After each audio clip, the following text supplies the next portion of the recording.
Good morning, everyone. Got your coffee? I got mine. So, listen, I'm going to try to make it quick today because I got a busy day out in my garden. I have to transplant veggies. My kale, especially. And then I have to rotate some things in and out of my greenhouse. So I'm going to be busy in my little garden today, just thinking and praying on things. It should be a good day for me. I have nothing else to do today. No deliveries, no nothing. Nobody needs me except for me. So that's what I'm going to cater to today. In case you all hadn't noticed, some of you did, I did hit 10,000. I did hit 10,000 subscribers. So, and we are going to have our glass of champagne. We're going to have it tomorrow, y'all. So when I do tomorrow's little thing, if you want to join me in celebrating, make sure that you have you a glass of champagne, because we're gonna celebrate, because that is something that we should celebrate. My oldest son tells me that I don't celebrate enough of my milestones, and so we're gonna celebrate this because it is a milestone. And a lot of people helped me get here. It wasn't just me. Tabitha Speaks Politics, in particular, is a person who helped me get here. And then there are all of you who tune in every single day and listen to me. You helped me get here by pushing my content, engaging with my content. And I love y'all for it. And thank you so much. With that being said, I need to thank a few people. I need to say thank you so much, Leisha. Thank you, girl. And I need to say thank you, Charlotte. Thank you, sis. And I need to say thank you, Annette. Thank you, Annette. And I need to say thank you, T. Taylor, who's always there for the library pantry. I read your comment, and girl, you did not lie. T. Taylor said back in the day, Pringles, when you were a kid, you used to try to, when you would put those things in your mouth, you cut up the size of your mouth because the chips would be so big. And now they're barely bite size. Isn't that the way everything is now? I notice it especially with seasonings because I'm a cook. So what I don't grab out of my garden, when I use dry seasonings, the containers are so big, but they only give you so much seasoning in them now. And in Walmart, just by the way, they just got in trouble for that because, they charge us for meat by the pounds. And they were saying that something was 2 pounds when really, and charging us a 2-pound price, when really it would be just 1.5 pounds or 1.25 pounds or something like that. They are making us poorer and poorer and poorer, and it's poor people who are suffering the most. And and that's why I worry about Black people the way that I do, because we have fewer resources, and that's just facts. Speaking of which, that's kind of what I want to get into today. Have you all been paying attention to what's going on over in Africa? I've been paying attention. I have. And I didn't realize, I never thought of myself as a Pan-Africanist until literally yesterday. I knew what my belief system was and what my principles were and my core beliefs where Africa is concerned. I believe that Black unity should happen on the continent of Africa, as well as throughout the entirety of the African diaspora. And I believe that with my whole heart. Another thing that I believe in with my whole heart is that respect for Black people and real liberation for Black people will start in Africa. And so what's going on in Africa is really important to me to see right now. And if you're not paying attention to that, I implore you to please get your head out of your ass and start paying attention to what's going on over there. And by all means, I don't really watch mainstream media, so that's probably another reason why people are kind of ignorant as to what's going on in Africa right now, because you're not going to see mainstream media reporting about Africa and Africa liberation. You're going to have to go to tune into African channels and listen to what the Black community is. That's how you're going to get that news. That's why it's so important to have independent news sources. Mainstream media, it caters to the narrative of white people and white success, and it benefits white people, not Black people, not us. But if you don't know what's going on over in Africa right now, Africa is basically trying to unite the entirety of the continent. And you have leaders like, I always botch his name, Ibrahim Traore, who are inspiring other African leaders like the president of Chad, to get colonizers, especially the French, out of their nations. And recently, the president of Chad just did that. He just told Traore did it recently with the French. And now the president of Chad is also on that. And they're saying, get out. Africa should control its resources. And now you got Emmanuel Macron saying, basically in a politically correct way, that Africa is not intelligent enough to be in control of its own resources. And that's also their way of saying that France isn't through raping and pillaging the resources of Africa, Africa's resources. Africa doesn't need France. France needs Africa. Africa doesn't need Western countries, the West. We need Africa. And until they have tried numerous times to assassinate these African leaders, because these white men know that if Africa controls its resources, what that will mean for them and their pockets and their countries, and how it will lessen their power. And so that's why they are attempting to assassinate Ibrahim Traore. I know I'm messing that up. Please forgive me. I mean no harm. That's why they are trying so hard to assassinate this man, just like they did leaders who came before him, who also attempted to unite Africa and to get Africa to control its own resources. Africa, it seems to me, are more than willing to share. You just have to pay fairly for it, a fair price for it.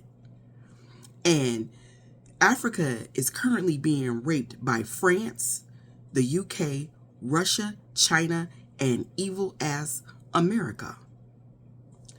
And when I see what is going on over there, Black people, Africans, all throughout the diaspora, we need to see it. We need to see it. We need to see what real liberation looks like. We need to see what real unity looks like. We need to see what real inspiration looks like, the way he's inspiring other African leaders to be one band, one sound. We over here in America, Black Americans, we need to see that. And let me tell you another reason why we need to see it over here, us Black people over in Africa. I mean, over here in America, why we need to see it. We need to see it because, like we said, we have been saying the last couple of days, 500 years of conditioning. And a lot of us don't realize how conditioned our minds are until we start the process of deconstructing all of that. We are so conditioned that we give our resources away and we do not control our own resources. We give them, much like Africa, we give our resources away to people who hate us, want to use us, want to abuse us, and think very lowly of us. We need to see what's going on over in Africa because these people are up against bullets. We're not even up against that. It's not even bullets coming at us. But somehow, we can't stay out of their stores, their beauty supply stores. We can't stay out of their restaurants. We can't stay out of their bodegas. We can't stay out of their gas stations. Just like they're getting France and all of these colonizing these Western countries out of Africa in their business, we need to be pushing all of these anti-black POC out of our neighborhoods and our communities. That's what we need to be doing. We need to be following Africa's lead. We need to, and while we are not in control of, say, their leases, and we are not in control of those buildings, they are very dependent on black dollars. That's the resource that they are dependent on. But they don't respect black people. We need to boycott them the same way we are boycotting Target right now. The way we are staying out of Target is the way we need to stop going into their business. White folks don't go into their business in these black neighborhoods, in our neighborhoods, in our communities. It's not the white folks that's going in them, that's keeping them afloat, that's sending their kids to college, that's paying their bills, that's making a way for them to live. That's us. It's black dollars. Black gold, black oil. And look at how they treat us in their businesses, in their establishments. Yet this man, the leader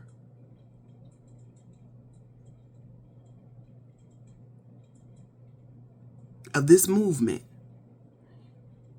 got people trying to kill him at every turn. And we don't have the backbone to just stay out of their businesses. And it's another reason why I worry about us so much.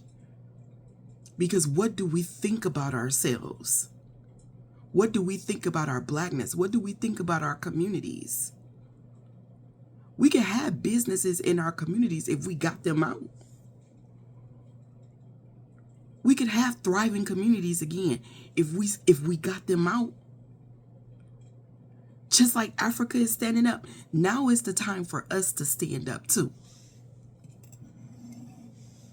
Get them out of our neighborhoods. Get them out of our business. Get them out of our pockets. We need to be starting our own liberation movement over here in America, us black Americans.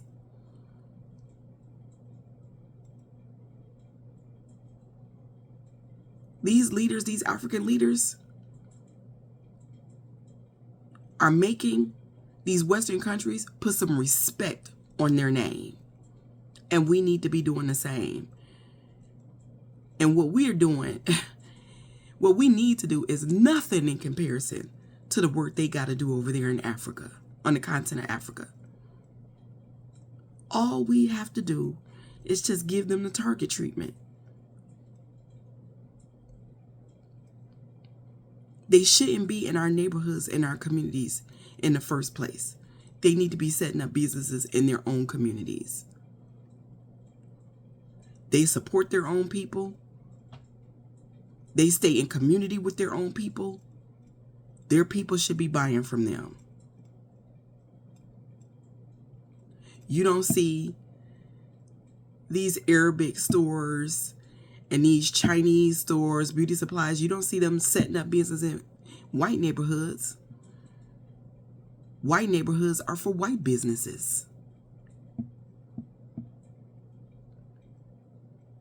They are in our community, and they are exploiting us, and they are exploiting our resources. And we are allowing it because not enough of us have the backbone to stand up and say no. And we ain't got to have an attitude. We ain't got to cuss and fight. All we have to do is just stay out of their businesses. That's it. Fuck is convenient. We need a revolution. We need to take over our own communities. We need to just say no. We need to turn our dollars inward, and we need to stop giving our dollars to everybody that hates us. And we need to start supporting us. And if we did that, black people could afford to open up businesses in black communities if we did that. But we don't.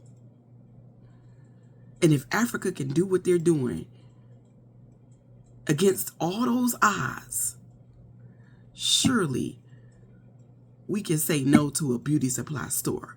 Surely we can say no to Denny's. Surely we can say no to Arab gas stations and bodegas and party stores and liquor stores. We will never be respected in the world until we start respecting ourselves. And watch Africa, because they are leading the way in this movement. And it is time for us to get on board. That is all that I have for today. If you would like to support the platform, I would appreciate it. I will leave my Cash App and Venmo down in the comment. I thank all of you all who have been so supportive of the Library Pantry. And have a righteous day. Do something nice for someone. Stay black. Be proud of being black. You are entitled to it. You are worthy.